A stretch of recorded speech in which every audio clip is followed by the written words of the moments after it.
Hello, and welcome to IMDB's Worst 100.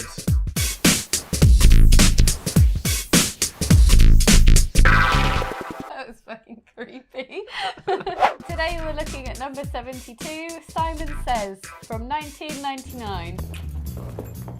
Oh, what the hell are you doing here? I bought you flowers, baby. This is the first IMDb Worst 100 film for which Emma has given a standing ovation after finishing watching it. Yeah, as was deserved. Yeah. Let's not piss about. Dilly-dally. Let's dive into this delicious film. Simon Sez, go for it! The plot to Simon Sez.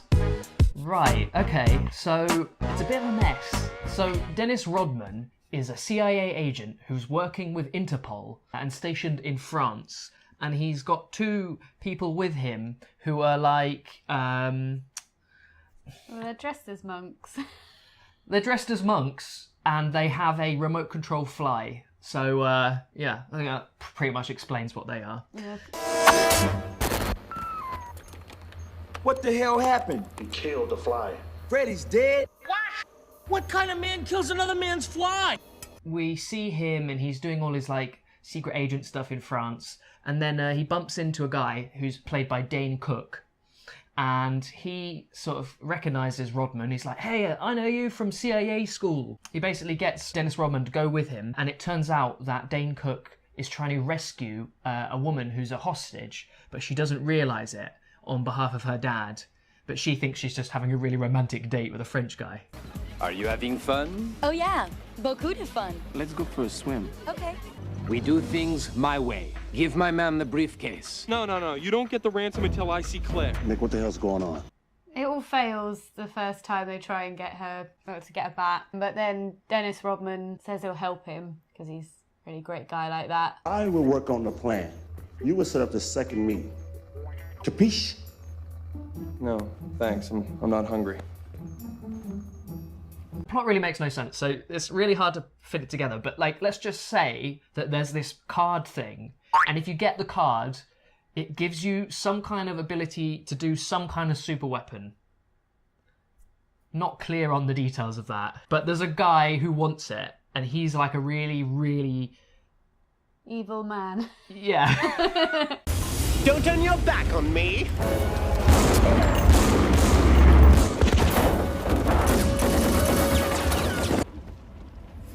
Impressed? So Rodman kind of ends up coinciding with this plot, sort of unintentionally. Where's the disc? I don't have it. My boys checked your office. It isn't there either. Don't worry. I'll keep your friends alive until I get what I want. It basically just ends with them fighting each other.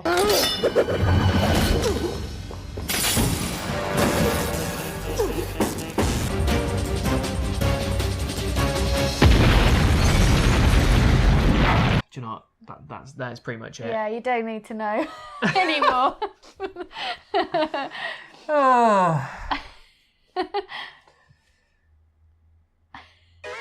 Okay, so this is an action film, I'd say. Yeah. Full on action. Yep. What did you think of the action sequences? Okay, it's kind of a mixed bag, but I want to say that a lot of them were actually really good. Now, that comes with a caveat. There are some moments of sheer terribleness, but let's just focus first on what's good. The fighting in the film is a kind of all done martial arts style. You know, they never explain why, but everyone in the film knows martial arts except Dane Cook. It's kind of done in the kind of like Cantonese, you know, maybe like a John Woo style, like probably popularized by The Matrix, I suppose, at that time when it came out. It's 99 it came out. I'm not sure when The Matrix was I think out. it came out in 99. 99? Yeah, I was right. Anyway, so the fight scenes are, I think, really well choreographed. They have a lot of kind of kinetic movement. You know, it's not realistic, but it's not trying to be. I it like looks that cool. It looks unrealistic. Yeah. I think that kind of works for this sort of film. And it's shot really nicely as well. The direction really suits that kind of style of action. And to be honest, the main cast pull it off as well. Yeah. Dennis Rodman pulls it off. That French lady pulls it off. There's The French guy. I don't even know who he was working for. He just wanted to come and play.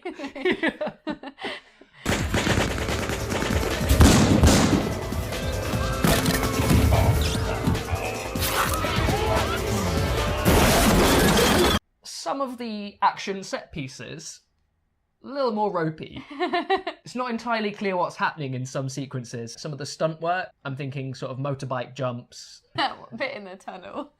We actually had to take this bit and we paused it and then we replayed it because we just couldn't quite catch what was supposed to be happening.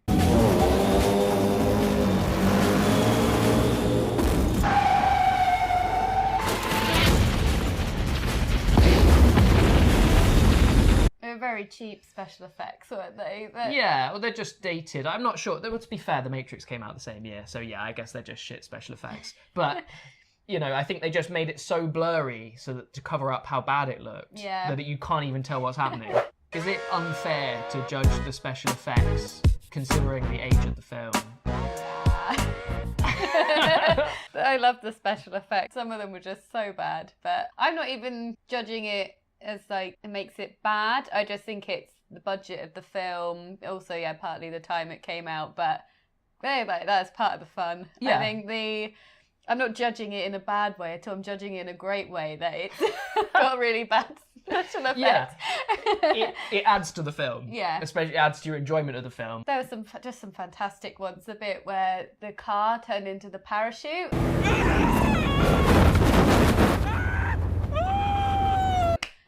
That was just beautiful.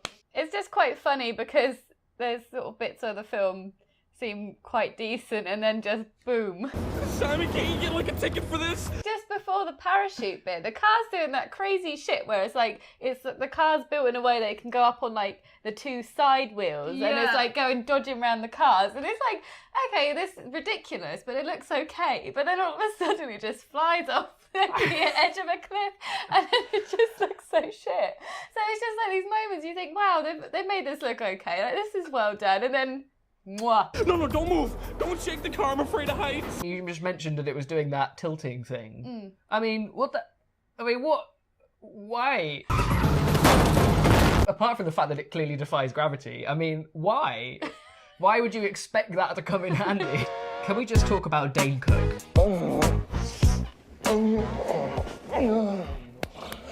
Why'd you wake me? I was having a dream I was with Drew Barrymore. Okay, now, is this deliberate sabotage? Like, did the people making this film, was there someone who was just like, fuck this film? I'm gonna write in the most annoying character ever. Is that what happened? Go, Jesus, go, Jesus, go. There you go. I think what happened is whoever wrote it hates Dane Cook and then they just wanted to see how far they could push him on like embarrassing him as far as they could. I remember even just when he first got introduced, you were like, well, that's the most annoying character introduction I've ever seen. Simon Sez, go for it. Simon! What's up? What's this game called, huh? Hit the cat? Yes, come on. Don't you remember? Nick Miranda. You believe this, homie? Yes, come here. It's fascinating what they did to him, like what he did for this role. I am bad to the bone, Bubba. I've never seen such a badly written character.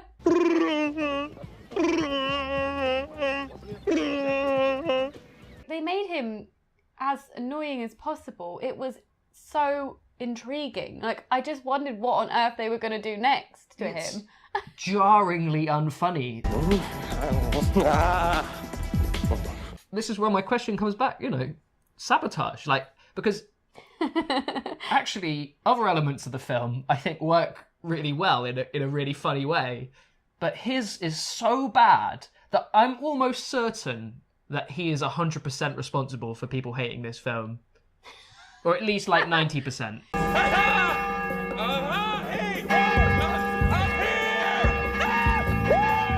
I'd say him and like the two monk guys are like the side characters, like the comedy side characters, are written appallingly, aren't they? So bad. They were so annoying. I couldn't even find it annoying because it was so unbelievably annoying performances that it just couldn't even grate me. Gentlemen, coming to the stage, Free Willy. I was just stunned. Do you remember the Raptor? Don't let me get all Jurassic on your ass, yeah? Oh,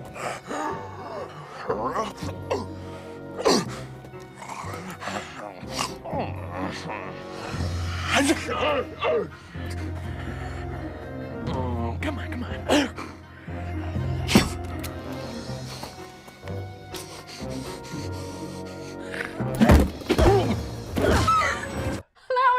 That's always a bit that comes to my mind because I've been laughing at this film since we watched it, like just at work, just smiling to myself. And one of the bits that always makes me smile to myself is just thinking about that raptor.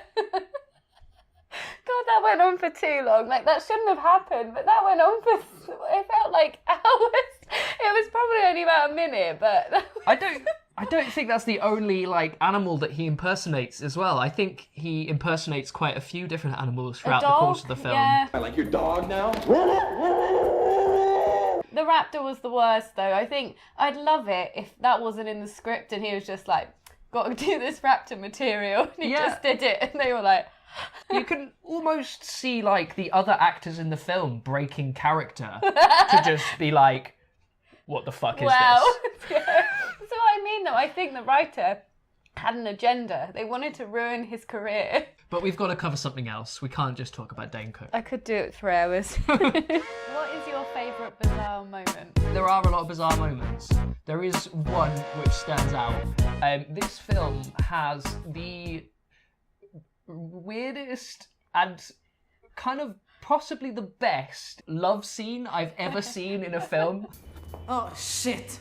I thought we'd go out and get some dinner. I mean, it's incredibly 90s. Okay, so I'll set the scene. Basically, Simon / Dennis Rodman is going to the house of the French lady, and they've got this flirtatious thing, but they also fight each other.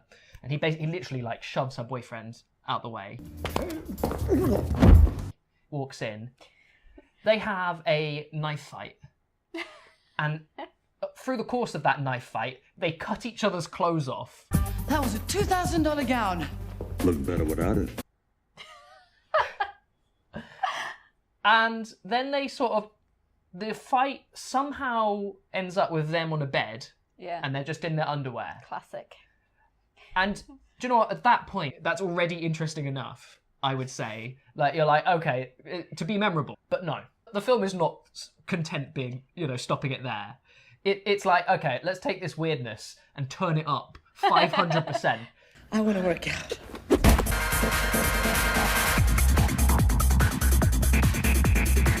It's an overload of the senses.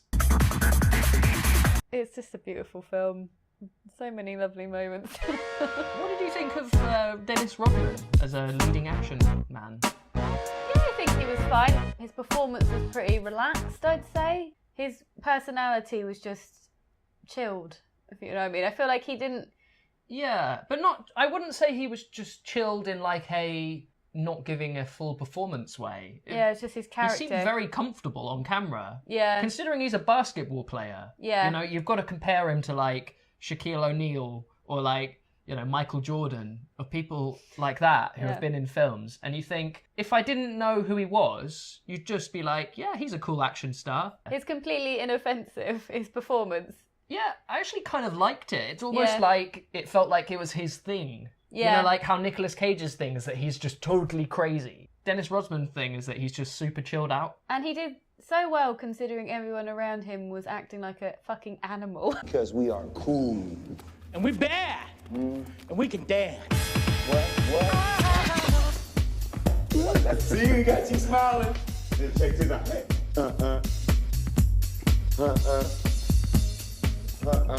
Maybe he was really bad, but we just didn't notice because everyone else is really, really bad. Maybe actually he was total dog shit.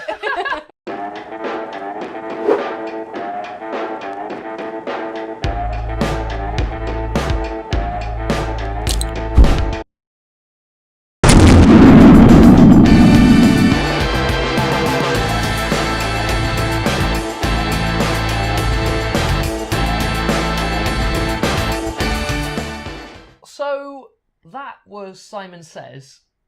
Where has this film been all our lives? I'm upset that we hadn't seen it before. I hadn't even heard of it. It's fucking great. I'm a liar. My whole life is a lie.